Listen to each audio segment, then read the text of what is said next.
Por que é que existe a possibilidade de eu ter memória? Por que eu me lembro do que não queria? Será que a memória é para mim uma bênção ou uma condenação? Aqueles atos que eu tenho na vida, eles são decisão ou eu fui empurrado?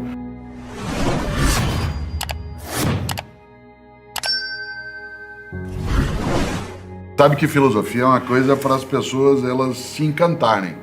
Não é para elas temerem, é que nem matemática. Por exemplo, qual é a mais humana das ciências? É a matemática. Ela é pura criação humana. Nada que ela lida, nada existe. Você nunca viu um triângulo isósceles andando por aí, uma derivada ou uma matriz tomando um suco. Né? Nada do que a matemática lida tem realidade material. É pura invenção, é poesia pura. Pois bem, alguns professores e professoras conseguiram transformar a matemática no martírio. Como algumas pessoas transformam filosofia no martírio. Não pode ser. A filosofia ela tem que ter profundidade, ela tem que ser analítica, sistemática, metódica, mas ela não pode ser enfadonha. Né? Tudo aquilo que é enfadonho, quando a gente traz, por exemplo, uma conversa sobre filosofia numa tarde, né, em que a família está assistindo, qual é a finalidade? Que as pessoas apreciem, não que elas nos temam. Você e eu, ambos da área também de filosofia, não temos que ser temidos. Ao contrário, ninguém pode dizer assim, o Chalita ou o Cortella são homens inteligentes só porque a gente fala o que não é compreendido. A gente só será inteligente se aquilo que a gente falar puder ser entendido pelas pessoas. Se não for, Mário Quintana, um dia eu estava conversando isso contigo, né, e me lembro, Mário Quintana tem uma frase que me assusta, você é escritor, eu também, ele tem uma frase magnífica, ele diz, quando o leitor tem de perguntar ao autor o que ele quis dizer com isso, um dos dois é burro. E eu sempre acho que eu sou burro na hora de escrever. Então eu preciso melhorar, né, por essa condição. Mas a filosofia, ela é boa, ela nos encanta, ela ajuda a conversa. Quando você pensa um homem do século VI a.C., um pedacinho do quinto, né, que é capaz de dizer algo magnífico, como a única coisa permanente é a mudança. Não se a única pode coisa duas vezes isso, não se toma banho duas vezes no mesmo rio, porque quando você volta, nem você é o mesmo, nem o rio é o mesmo. Isso é de uma atualidade absolutamente marcante. Quando a gente pega a reflexão dos pré-socráticos, que você mencionou, aquilo que vem, né, com a ideia de Anaximes, Anaxágoras, que são nomes que parecem meio esotéricos, né, para as pessoas, mas eles têm uma marca no nosso cotidiano. Quando Pitágoras, vários de nós estudamos Pitágoras na matemática, antes de vê-lo na filosofia, mas Pitágoras, que você sabe muito bem, é o criador da palavra filósofo. Ele inventou a palavra filosofia. Quando ele fala de alguém que se dedica, que tem um afeto pelo conhecimento, né, alguém que tem um carinho, eu gosto dessa palavra, carinho, né, pelo saber, que entende que em latim sabor e saber têm a mesma origem semântica. Aliás, os portugueses, melhor até do que nós, dizem, para dizer que uma comida é gostosa, diz isso me sabe bem. Dizer que aquilo é apreciável. Portanto, aquilo que a filosofia é capaz de trazer, ela nem sempre é absolutamente nítida, nem para nós. Nem sempre a gente consegue lidar como se ela fosse mera iluminação. Mas ela consegue fazer aquilo que você puxava. Nós vamos às grandes questões da vida. Quem sou eu? Qual a origem do mal? Por que é que existe aquilo que existe em vez de nada existir? Por que é que existe a possibilidade de eu ter memória? Por que eu me lembro do que não queria? Será que a memória é para mim uma bênção ou uma condenação? Aqueles atos que eu tenho na vida, eles são decisão ou eu fui empurrado por alguma coisa que eu não controlo? Pedro Nava tem uma frase que para mim, Chalita, ela é inesquecível. Ele dizia, eu não tenho ódio, eu tenho a memória. Eu tenho memória, né? Eu não tenho ódio, eu tenho a memória. Isso é perigoso. O Ivan Esquerdo, que é um grande neurofisiologista, um grande médico da Federal do Rio Grande do Sul, que é um especialista em cérebro, ele tem um belíssimo texto, que a gente não pode não ler, onde ele fala sobre o papel do esquecimento na preservação da saúde mental.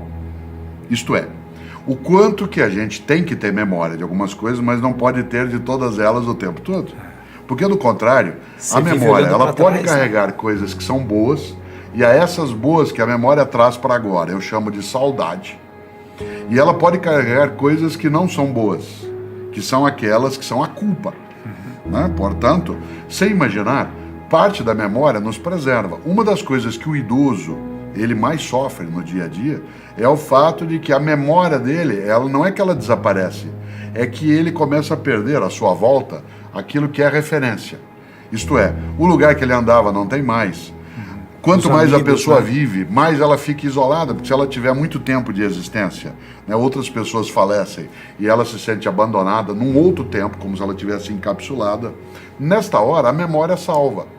Porque quando alguém bem idoso, alguém da nossa família, da nossa amizade diz assim, porque eu, em 1940, quando eu estava ali em Cachoeira Paulista, que meu pai estava na loja Bela de calçado, quando começa a pensar essas coisas, e aquilo vai reavivando. A Terezinha Rios gosta de trabalhar uma ideia que é de recordar. A ideia de fazer passar pelo coração de novo, recordes. Aquilo que volta para dentro do coração e está outra vez aqui onde a gente está. Por isso, acho que a memória, ela pode ser para nós um dano, se a gente exagera, porque quando você tem culpa, a memória pode martirizar, mas quando você faz da memória apenas uma ferramenta de reavivar a saudade, Aí é uma bom. coisa gostosa. Todo estrangeiro apavora com uma frase que nós dizemos, que é assim, eu vou acabar com a tua raça. Essa expressão, ela é de uma violência. Primeiro que ela é genocida. toda. Ela é genocida. Você já começa a trazer à tona tudo aquilo que é o horror da vida. É possível, mas não é obrigatório. Eu vou acabar com a tua raça significa não vou deixar rastro. Eu acho que a vingança, ela é como a ideia da raiva. Né? Várias vezes você já leu, né, quanto se disse, é uma frase antiga, não tem autoria definida, que o ódio, por exemplo, é um veneno que você toma você mesmo. desejando que faça mal a outra pessoa. É você que toma, mas você acha que vai fazer mal pro outro. Há uma diferença entre desculpa e perdão. Desculpa é coisa leve. Isto é, tudo bem, ok, isso não é perdão. Por exemplo, você me ofendeu por qualquer razão, ou fez algo que não deveria fazer, eu te desculpo, mas eu não te perdoo. Isto é, eu continuo convivendo contigo, mas não vou esquecer. O perdão é a promessa do esquecimento. O perdão significa, eu sei, mas eu nunca mais vou lembrar obrigatoriamente, eu não vou trazer isso de novo para a nossa convivência. Nesse sentido, acho que a vingança é a ausência do perdão. E a vingança, em grande medida, como ela não é justiça, né, ela é apenas o troco, ela é apenas o retorno do que não devia, ela não deveria estar nas nossas mãos, porque nós não somos um ser confiável, né, como seres humanos, para fazer tudo que é a justiça. A nossa capacidade de falhar, ela é tão grande que deixar na minha mão ou na tua a capacidade de dar o troco em algo que nós fizeram é meio arriscado. É melhor que a gente crie instituições, né, como é o caso do judiciário, em que a gente organiza as regras em que será feita a justiça sem que ela seja vingança. Né, Agostinho tem uma frase que eu acho maravilhosa, que fala sobre a superficialidade de alguns sentimentos, quando ele diz, não sacia a fome quem lambe pão pintado. Não sacia a fome quem lambe pão pintado. Qual é a satisfação que a vingança oferece? A justiça, sim. Eu gosto de justiça, né? Gosto daquilo que está no lugar quando foi deslocado daquele lugar onde deveria estar, mas da vingança não. Não é que a gente não tenha desejo dela. Seria absolutamente farisaico, né, da minha parte dizer que eu não tenho desejo de vingança. Em vários momentos eu tenho. Isto é, em que eu quero sim dar o troco. E não estou nem pensando, né, só nas relações interpessoais. Né? Como nós somos, como a gente falava antes, um ser que tem memória, e eu às vezes fico imaginando, aquele cara falou aquilo para mim, né? Ou lá na escola, quando um dia alguém fez alguma coisa, você vai ver um dia, você vai ver. Né? Então, eu sou de Londrina, no Paraná, como você sabe, embora eu more, né, na capital paulista há bastante tempo. Tem uma frase de para-choque de caminhão que para mim é suficiente como vingança, que diz assim, na subida você me aperta, na descida nós acerta. Certo? Então, esta lógica, ela é um pouco assim, espera aí, né? Vamos ver, o mundo dá muitas voltas, mas o desejo da vingança não é algo que a gente deva admitir, trabalhar e até, para usar uma coisa do interior, adubar. Não dá para ficar adubando isso, porque ele faz mal, ele corrói por gente mesmo. Ele é autofágico, é autodestrutivo. Eu conheci vários homens e mulheres importantes na minha formação e na minha história. Eu fico honrado de ser humano como o Mandela. Eu não sou como o Mandela foi, mas eu fico honrado de estarmos na mesma espécie. Na mesma raça humana, na mesma espécie. Na mesma espécie. Mandela veio ao Brasil logo depois que ele foi libertado. E eu tive a honra de também estar, quando ele veio visitar a cidade de São Paulo, eu era secretário de Educação, na prefeitura ele veio visitar, e eu tive a honra, Xalita, de apertar a mão do Nelson Mandela. Você imagine, quando eu apertei a mão do Mandela, as minhas pernas bambearam. Porque eu não estava apertando a mão do homem, eu estava apertando a mão da decência. Não é toda hora que a gente aperta a mão da decência. Você se lembra, ao mencioná-lo, que ele, quando tomou posse como presidente, né, da África do Sul, no primeiro governo, logo depois do Apartheid, que ele fez o famoso jantar, né, em que as pessoas recebem aqueles que vão honrá-lo por ser o presidente, você se lembra que ele convidou para sentar ao lado dele Os Dois Carcereiros. Exatamente. É impressionante. É impressionante. Aliás, é mais do que isso, é irritante. É irritante. Como é que ele é capaz de fazer uma coisa dessa? Ele me humilha a fazer isso, porque eu gostaria de ser capaz dessa grandeza. Exatamente. Eu sou bem menor que ele, não que isso seja, né, um alto desprezo, mas é verdade. Um homem que passa 27 anos preso, 18 numa solitária, de 1,60 m. Mandela tinha 1,90 m de altura. Em 18 anos ele ficou recluso numa pequena jaula, onde ele só saía para ser interrogado e torturado. Advogado, né? Um homem que tinha toda uma trajetória possível, líder na comunidade dele. E ele, para o jantar de posse, em vez de convidar as grandes autoridades, ele chama para sentar um de cada lado Os carcereiros. É impressionante. E ainda ao ser perguntado, diz, é porque eu queria que eles me vissem como um humano. Quer dizer, isso é de uma grandeza. O que faria você ou eu, claro, se a gente passa 27 anos sendo torturado, preso, vitimado, ofendido, né, agredido, e aí você tem em mãos o poder de ser presidente da República. De retribuir tudo, de dar o vingar, troco. de dar o troco. Dá o troco. O que ele faz? Ele humaniza a ideia e não se rebaixa. É de uma grandeza imensa. Eu acho que a gente tem poucos homens e mulheres na história que foram capazes de fazer isso com tamanha densidade. Claro, Jesus de Nazaré o fez, né, mas é outra dimensão. Né? Mas a gente encontra isso em Sócrates, né, que vai sim para o fim, para a morte com a cabeça erguida. Não quer fugir. Não quer, não sai. A gente encontra isso, né, naquilo que fez um dia Siddhartha Gautama, no modo de vida que escolheu. Né, encontramos isso. Assis, né? Francisco de Assis. Né, encontramos isso com Martinho Lutero, naquilo que conseguiu enfrentar. Encontramos isso com Madre Teresa de Calcutá. Irmã Dulce. Irmã Dulce. Aquela mulher que era frágil, com a coluna, dormiu mais de 20 anos numa cadeira, sentada, cadeira de madeira por causa da dor.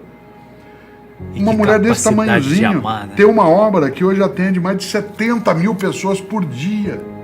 Você lembra da teoria da Irmã Dulce, da teoria da última porta? Né? Em que ela dizia, nós temos de ser, nós, as irmãs, a última porta que alguém bate. Depois de nós não pode ela não ter outro lugar para procurar. Ela tem que achar em nós a acolhida. Começou num galinheiro, na Cidade Baixa, em Salvador, ali perto da Praça Roma. Né? Essa fragilidade de alguém que se torna grande, quando você cita o Mandela, né, em vez de lamentar, o que ela fez? Ou ele fez? Foi atrás, foi buscar. Alguns filósofos conseguiram trabalhar bem essa ideia. Né? Você lembrou Aristóteles, né? A gente tem essa conversa com Kant também, vai lidar com a ideia de uma paz perpétua, né? Em que a gente tem a abolição do sentimento de vingança, né? Mesmo aquilo que é discutido por Hegel, né? Quando ele diz que quem exagera o argumento prejudica a causa, né? Vai trazendo coisas para o nosso cotidiano. Olha, eu gosto de fazê-lo. Você gosta de fazer muito. E eu acho que ser pessimista tem um componente de ser vagabundo. Eu acho que todo pessimista é vagabundo. Sabe por quê? Porque a melhor coisa que você precisa fazer para não fazer nada é achar que nada pode ser feito. E aí? Isso aí você não precisa se movimentar. De maneira geral, pessoas vagabundas ou pessimistas são muito vazias. Quem é do interior sabe que há uma frase popular que diz que carroça vazia faz muito barulho. Se você imaginar, a ideia de um mundo melhor, ela exige um otimismo crítico. A capacidade de não se deixar derrotar por uma postura que é aquela de imaginar que, tal como as coisas são, esse é o único modo delas serem. Claro que existe a militância no mundo pior. Alguns dos nossos colegas, alguns inclusive na área de filosofia, gostam de falar contra o mundo melhor. Tudo bem, é uma das maneiras de ser, inclusive faz sucesso em alguns círculos. É uma coisa gostosa, eu não deixo de lê-los. Eu gosto muito de ler as pessoas com as quais eu não concordo. Né? Gosto de ler, claro, aqueles com quem eu concordo, mas eu gosto de ler quem não concordo, porque eu talvez encontre ali reforço para algumas ideias que tem, ou para demolir. Eu posso estar pensando de maneira equivocada. Mas, é isso, claro, uma das coisas que eu gosto é de enfrentar quem diz que não é possível um mundo melhor. E é enfrentar mesmo, isto é, não bater, não agredir, mas dizer por quê. Onde você está repousando? Você acha que só porque você tem dificuldade que você vai desistir? Os romanos davam uma palavra, você que fez também a área de direito muito tempo, eu gosto, mas que é terrível, que é pusilânime. O que é uma pessoa pusilânime? Aquela que é covarde. E quem é uma pessoa covarde? É aquela que, podendo fazer um mundo melhor, ela se reclui, ela se recolhe, ela se enfraquece. E o argumento para fazer isso é, não há o que fazer, ou a vida é assim. Esse tipo de submissão, as coisas eu acho que é meio vagabundagem. Mundo melhor é exatamente a afirmação do não. Não o quê? A falência da esperança, ao apodrecimento do futuro, a desertificação do nosso sonho.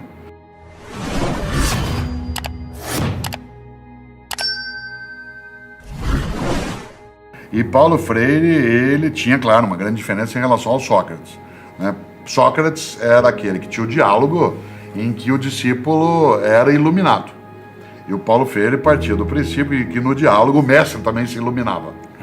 Né? Portanto, a posição socrática ela é um pouquinho mais elevada, né? Que a gente diria hoje menos pedagógica, né? Porque o mestre sabia e o outro era retirado de dentro da caverna, como está lá no livro 7 da República do Platão.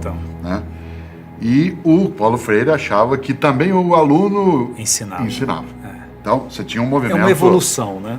Uma mudança, sem desprezar o Sócrates. Acho que Paulo Freire, de Sócrates, parte para chegar a uma coisa, né, que ele é um pouco maior. E eu acho que a gente tem, como docente mesmo, de ser alguém que é provocador. Né? Provocador em que sentido? Provocar. Chamar na tua frente. Né? De vocar aqui na minha frente. Não é só chamar a favor, é pró de pré. Né? De pré-vocar. Vem aqui na minha frente, vem aqui. Ouça bem, preste atenção. Pare, olhe, escute, né? No cruzamento. Dá uma olhada. Para pensar ética, tem que provocar. E o que provoca? Vergonha na cara. Né? Lembra quando tua avó dizia, ou minha avó, que coisa Tenha feia. Vergonha na cara. Que coisa feia. Que coisa feia, menino. Quando ela dizia que coisa feia, ela não estava falando de estética. Ela estava falando de ética. Quando a gente diz essa é uma bela pessoa, nós não estamos falando de estética. Nós estamos falando de ética. O que é uma bela pessoa? É aquela que tem vergonha do que não deveria ter feito e tem vergonha suficiente para não fazer de novo o que fez e que não deveria ter feito. Se você imaginar, né, alguns desses grandes pensadores, Platão, né, as imagens que restaram, Platão era meio disforme até, Sócrates claudicava, desculpe, Aristóteles claudicava, ele mancava, né, portanto ele não era, às vezes ele era ridicularizado em função de algo que deveria ser compreendido como uma condição dele, era colocado de outro modo. Por isso que a beleza de alguém, né, em grande medida, ela advém da força de da sua ética, alma, né, da de sua acolhida, ética, né, que ela manifesta. Nós não temos, por exemplo, uma nitidez em relação a como é que era o rosto de Jesus de Nazaré. Ele não tem clareza em relação a isso. Nos filmes né? é lindo, né? É um padrão mais ocidental, mais midiático. Né? É muito provável que ele não fosse loiro de olhos azuis. Como tem ele era um palestino. Né? Se era um palestino naquela região, é provável que ele tivesse uma estatura menor, tivesse o olho um pouquinho mais alongado, o nariz é um pouco mais nariz moreno, semita, né? mais moreno, o cabelo não era todo encaracolado, quer dizer, não era daquele modelo. Mas houve, claro, um embranquecimento da figura. Mas, de qualquer maneira, a beleza, né, a beleza, aquilo que emana. Eu não consigo pensar, não tem nenhuma imagem nítida de Francisco de Assis, que você citou, mas eu não consigo pensar em Francisco e Clara feios, como né? se fosse feio. Não dá para pensar. Não tem como. Porque o que eles fizeram foi tão lindo, a mensagem é tão linda, que você os imagina lindos. Né? E a tal ponto que a gente acaba criando uma mitificação quanto àquilo que seria quase, com todo respeito teológico, uma transfiguração. Isto é, a beleza de alguém, pega Tomás de Aquino. Tomás de Aquino era um homem grande. Gordo, se eu sou pesado, estranho. Imagine Tomás de Aquino. Tomás de Aquino era chamado Apelido Boi Mudo da Sicília. Boi Mudo da Sicília. Tem um livro magnífico do Carlos Arthur sobre o Boi Mudo da Sicília, e ele também é um grande professor de filosofia, que é estupendo. Você imaginar Tomás de Aquino, um homem, se eu, né, eu costumo dizer que às vezes eu tô tão grande que eu dou formação de quadrilha sozinho. Bom, Tomás de Aquino era muito maior. Ainda assim. E aparentemente mais baixo, mais gordo e mais baixo. Se você imaginar Tomás de Aquino com aquela capacidade, ele é uma beleza imensa. Por isso, a ideia daquilo que é belo, né, o bom e o belo, que os gregos falavam no mundo antigo, aquilo que é belo é aquilo que emana vitalidade, que tem decência. Eu gosto muito da palavra decência, porque dentro dela tem a palavra beleza. Você estudou etimologia, eu também, dec, né, de decência, D-E-C, significa enfeitar, embelezar. Né, aquilo que torna bonito. Por isso, decorar. Por isso que na área da política, na área da família, na área da igreja, a gente fala em decoro. E fala em indecente. O que é uma coisa indecente? Aquilo que enfeia. O que é uma coisa decente? Aquilo que enfeita. A diferença entre enfeiar e enfeitar não é só de fonema. Ela é uma questão de decisão. É uma questão de escolha. Por exemplo, uma das coisas que o cristianismo mais contribuiu, e trouxe isso do judaísmo, mais contribuiu para a filosofia ocidental é a ideia da ética como escolha. Adão e Eva não foram colocados na obrigação de fazer o que fizeram. Eles o fizeram porque decidiram fazê-lo, mas poderiam não tê-lo feito. Quando, na narrativa mítica, né, naquela Midrash, que é a própria narrativa do Gênesis, quando a ideia do mal, a serpente sopra, né, para Eva como fruto, ela podia não comer. Era uma escolha. Se você imaginar a ética como escolha, e portanto não como imposição, nem como vítima. Uma das coisas mais importantes, acho que da contribuição do pensamento ocidental, marcadamente, aquilo que é a visão judaico-cristã, é a ideia da escolha. Portanto, enfeitar ou enfeiar é uma decisão. Né? Nesse ponto, quando a vovó dizia que coisa feia, ela estava falando de novo naquilo que é decente. Eu acho que nós temos hoje uma certa fragilidade de formação de alguns princípios de conduta e convivência. Isto é, sociedades maiores em cidades maiores com uma restrição do tempo de convivência entre gerações, algo que nos levou a, eu mencionei tua avó ou a minha, nós vivemos em gerações anteriores muito perto de outros parentes. Por exemplo, onde a gente aprendia a ser disciplinado? Mais na casa da avó e do avô. Exatamente. Porque o que era a casa da avó? Vamos ver se você lembra da tua. Eu lembro da minha. A casa da avó era um lugar onde podia tudo menos o que ela proibisse. Certo? Então, podia tudo. Comia mais na menos casa o que da ela avó, proibisse. Então, o que é a disciplina? É poder tudo menos o que não pode. O que é uma pessoa indisciplinada? É aquela que pode tudo. Em que não há ou não pode. Por isso, uma sociedade que foi indisciplinada... É fundamental, né, fundamental. Cortella? Não, a gente ouvir a palavra não, falar não, porque às vezes você vive num psicologismo que diz assim, não diga não para a criança porque você traumatiza a criança. Não, diga não, você vai enfraquecê-la. Né? Você sabe que uma das coisas mais fortes, nós somos um ser que é capaz de não. A primeira palavra que um ser humano é capaz de entender e dizer é não. Nós somos um animal que é capaz de dizer não ao que parece improvável. Mundo melhor é exatamente a afirmação do não. Não o quê? A falência da esperança, ao apodrecimento do futuro, a desertificação do nosso sonho. Se você imagina, nós somos capazes de dizer não. Só quem pode dizer não pode dizer sim. Por exemplo, Rousseau dizia isso com muita clareza, o Clóvis de Barros Filho, nesse livro, ele menciona, ao falar de escolha. Porque Rousseau escreve, o nosso grande filósofo genebrino, hoje na Suíça seria, né? Ele dizia, um cão morre de fome ao lado de 1 quilo de alpiste. Um pássaro morre de fome ao lado de 1 quilo de carne. Isto é, ou está na natureza dele, ou ele não faz. Nós não. Escolha. Nossa escolha. Nós podemos, inclusive, comer o que faz mal. Aliás, a gente gosta. A gente pode escolher comer o que faz mal. Fritura faz mal, a gente come. Carne, às vezes, etc. E eu costumo dizer, só os animais que vêm viver conosco é que começam a comer o que faz mal para eles. Né? Por exemplo, nenhum cão come o que faz mal para eles, a menos que ele venha viver conosco. Ele come macarrão, né? Come manga, já viu o cão chupando manga? Então, come uma série de coisas que não estão na natureza. Agora, para nós é escolha, para o cão não é.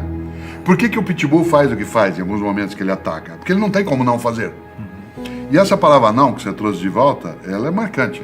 Porque o que é? Quem ama é capaz de negar. A afirmação contínua, isto é, a autorização contínua para qualquer coisa não forma alguém livre, forma alguém soberano. E esse soberano vai vir sobre você depois. Há um ditado do Pantanal que eu gosto sempre de lembrar. O pantaneiro diz, não dê asa à cobra. Não dê asa à cobra. Se já é um ser que sem asa já é meio arriscado, né? Imagine se você der asa. Né? Tem gente que dá asa à cobra com a indisciplina. Por isso, não é que a família degrada. Não, é que há alguma desatenção em relação a alguns valores. Por exemplo, crianças hoje que confundem desejo com direito. Eu quero, você tem que me dar. Ora, imagine. A ausência da ideia de esforço. Eu tenho uma preocupação. Parte das gerações que vão chegando, algumas famílias as estão formando sem ideia de esforço. A ideia de que tudo é automático. O Rubem Alves falou uma coisa interessante dos brinquedos. Você não tem mais relação afetiva com o brinquedo, porque antigamente você esperava o Natal para ganhar o brinquedo, o seu aniversário. Agora você ganha brinquedo o tempo todo, porque o pai ou a mãe acha que é uma forma de compensação, porque ele está ausente e dá tudo para a criança. Então ele tem aquele monte de brinquedo, tudo que você dá. E a minha preocupação vem de uma lógica, a ausência de apego. Porque alguns diriam que hoje é preciso desapego, para algumas coisas é. Mas quando eu gosto de algo e eu me apego, eu quero tê-lo comigo. Está lá no Pequeno Príncipe. Mesmo que seja um livro que algumas missas tenham lido, ainda assim é de uma beleza maravilhoso. brutal. Quando a gente já falou diz, muito claro, isso, né? Mas pode falar, sempre lindo isso, a né? frase, você é responsável por aquilo que você cativa, né? de cativar. Por exemplo, tem alguns livros na vida que me cativaram. Eu sou prisioneiro deles no bom sentido. Isto é, eu não quero estar longe. Tem algumas pessoas na vida que elas me cativam. Elas me cativaram. Portanto, eu mantenho uma relação que eu quero estar. Eu tenho um apego.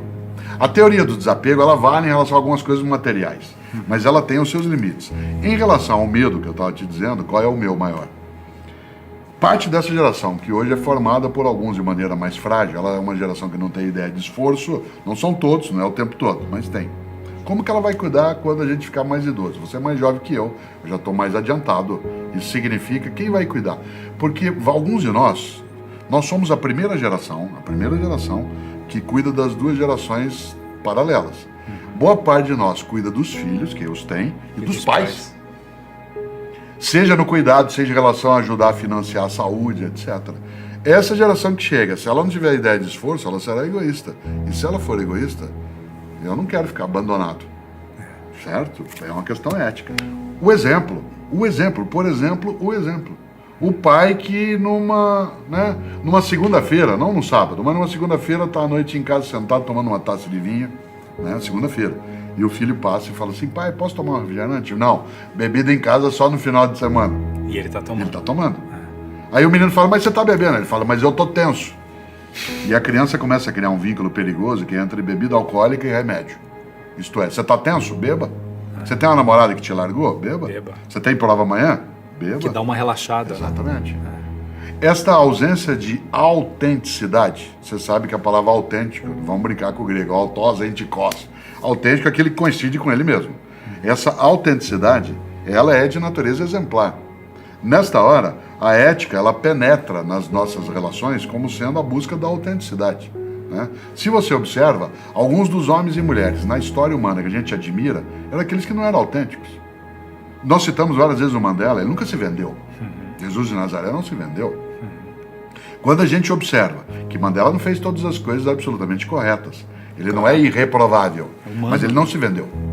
Né? Se você observa a trajetória, né, de grandes homens e mulheres, eles não deixaram de ter comportamentos. Por exemplo, Francisco de Assis, que a gente mencionava, tem coisa que quando eu leio na biografia dele, eu digo, não sei se eu faria assim. Né? Ele com o pai, né? Isso, eu não sei se eu ia enfrentar o pai desse jeito. Ser um pouquinho mais sereno, né? Assim, sossega. Ele era um pouco louco, a gente fala dele o bonzinho e tal, quer dizer, ele era bom, mas ele tinha uma irreverência, uma loucura, uma paixão, que era uma coisa extraordinária. Então, né? Você sabe que a paixão é a suspensão temporária do juízo. Né? Portanto, algumas pessoas, vez ou outra, falam isso pra mim.